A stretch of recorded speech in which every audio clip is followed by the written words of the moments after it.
Updates చూద్దాము. నేడు బంగాళాఖాతంలో అల్పపీడనం ఏర్పడుతుందని వాతావరణ శాఖ అంచనా వేస్తుంది. పశ్చిమ మధ్య బంగాళాఖాతంలో అల్పపీడనం ఏర్పడే సూచనలున్నాయి. పార్వతీపురం, మన్యం, అల్లూరి, అలాగే ఏలూరు, కృష్ణా, ఎన్టీఆర్, గుంటూరు, బాపట్ల, పల్నాడు, ప్రకాశం, కర్నూలులో ఒక మోస్తరు నుంచి భారీ వర్షాలు కురిసే అవకాశం ఉందని కూడా అంచనా వేస్తున్నారు.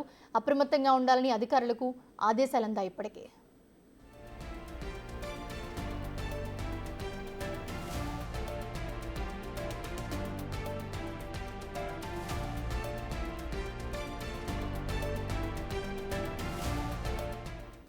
నేడు బంగాళాఖాతంలో అల్పపీడనం ఏర్పడుతుందని వాతావరణ శాఖ అంచనా వేస్తోంది. పశ్చిమ మధ్య బంగాళాఖాతంలో అల్పపీడనం ఏర్పడే అవకాశాలున్నాయి. దీని నుంచి మోస్తరు నుంచి భారీ వర్షాలు పడే అవకాశాలు కూడా ఉన్నాయి. ఇదే అంశానికి సంబంధించి మా ప్రతినిధి నాయుడు మరిన్ని అప్డేట్స్ అందిస్తారు.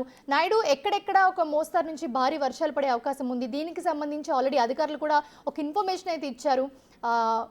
అప్డేట్స్ ఏంటి?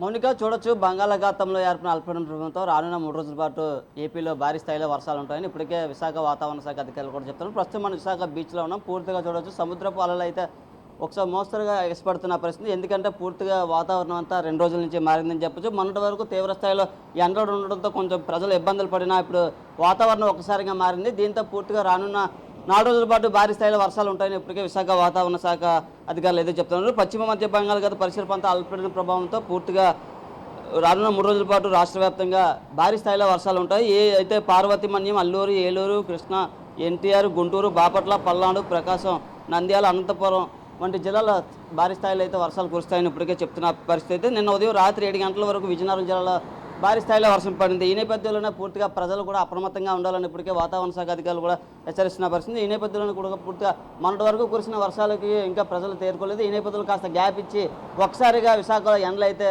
1 రోజుల పాటు దంచేసాయి. ఈ నేపథ్యంలో ఉక్కుపోతగా నిన్నటి వరకు ప్రజలు కొంచెం అల్లాడిపోతుంటే నిన్నటి నుంచి పూర్తిగా ఒకసారి వాతావరణంలో మార్పులు చోటు చేసుకుంది. ఈ నేపథ్యంలో పూర్తిగా ఆకాశం అంతా మేఘం అయితే ఉన్న పరిస్థితి అయితే ఉంది. పూర్తిగా అంతా మొత్తం విశాఖ జిల్లా వ్యాప్తంగా పూర్తిగా అయితే చూడొచ్చు మనం మేఘవృతం అయ్యి మేఘాలన్నీ కప్పేసిన పరిస్థితి అయితే ఉంది. ఈ నేపథ్యంలోనే పూర్తిగా బీచ్ వాతావరణ పరిస్థితులు కూడా మారాయని చెప్పొచ్చు. అయితే రానున్న 3 రోజుల పాటు భారీ స్థాయిలో వర్షాలు ఉండడంతో కాస్త ప్రజలు అప్రమత్తంగా ఉండాలని ఇప్పటికే జిల్లా యంత్రాంగాన్ని కూడా అప్రమత్తం చేసిన పరిస్థితి ఉంది. ఈ నేపథ్యం ఎందుకంటే ఈ వర్షాల ప్రభావం నుంచి ఇప్పటికే యంత్రాంగం అయితే గతంలో పనిచేసిన పరిస్థితి కూడా ఉంది.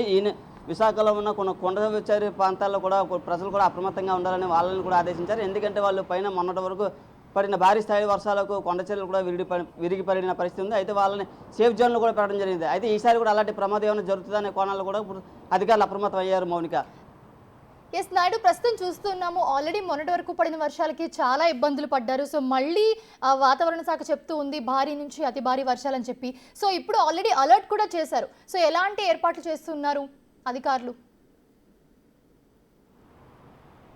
అంటే మొన్నటి నుంచి ఇబ్బందులు పడ్డ ప్రజలు ఈసారి కూడా ఎటువంటి ఇబ్బందులు కలగకుండా ఉండేందుకు అన్ని జాగ్రత్తలు చర్యలు తీసుకున్నారు. అయితే ఈ వర్షాల ప్రభావం ఎక్కువగా ఉండడంతో పూర్తిగా పిల్లలకైతే స్కూల్ సెలవడం కానీ అలాగే ప్రజలు అప్రమత్తంగా ఉండాలనే ఒక ఆదేశాలు, ఒక టోల్ ఫ్రీ నెంబర్ ఏర్పాటు చేసి కలెక్టర్ ఆఫీస్కి కంట్రోల్ రూమ్ను అధికారులు ప్రతి సమీక్ష చేయనున్నారు. ఈ నేపథ్యంలో లోతట్టు ప్రాంతాలు అన్ని ప్రాంతాలు పూర్తిగా అయితే అక్కడికి ఎటువంటి వాటర్ వెళ్లకుండా అన్ని చర్యలు తీసుకున్నారు. అయితే మొన్న పడిన భారీ స్థాయిలో వర్షాల దృష్ట్యా ఉంచుకొని ఈ వర్షాల ప్రభావం తగ్గించే విధంగా అధికారులు అయితే చర్యలు చేపట్టనున్నారు. ఏదైనా ఒకవేళ వర్షా ప్రభావం ఎక్కువ ఉన్నా వాళ్ళకి ముందు చర్యలుగానే అన్ని జాగ్రత్తలు తీసుకున్నారు. దీనికి సంబంధించిన కలెక్టర్ గారు ఇప్పటికే ఆదేశాలు కూడా ఇవ్వడం జరిగింది. అలాగే వాతావరణ శాఖ అధికారులు కూడా చెప్తున్నారు ఈ అల్పపీడన ప్రభావంతో కొంచెం ప్రజలు కూడా అప్రమత్తంగా ఉండాలి. ముఖ్యంగా రైతులు కూడా తమ పంట పొలాల్లో అయితే బిజీగా ఉన్నారు. ఎందుకంటే వరి నాట్లు వేసే సమయం కాబట్టి వాళ్ళు కూడా వేసి పంట పొలాలు కూడా బిజీగా ఉన్న పరిస్థితి. అయితే కొన్ని పంట పొలాలు పూర్తిగా నీట మునిగాయని చెప్పొచ్చు. వాళ్ళకి కూడా పరిహారం కూడా ఇవ్వాలని ఇప్పటికే అధికారులను కూడా ఆదేశించడం జరిగింది. ఈ నేపథ్యంలో పూర్తిగా ఉమ్మడి విశాఖ జిల్లా వ్యాప్తంగా ఈ భారీ స్థాయిలో వర్షాలు ఉండడంతో పూర్తిగా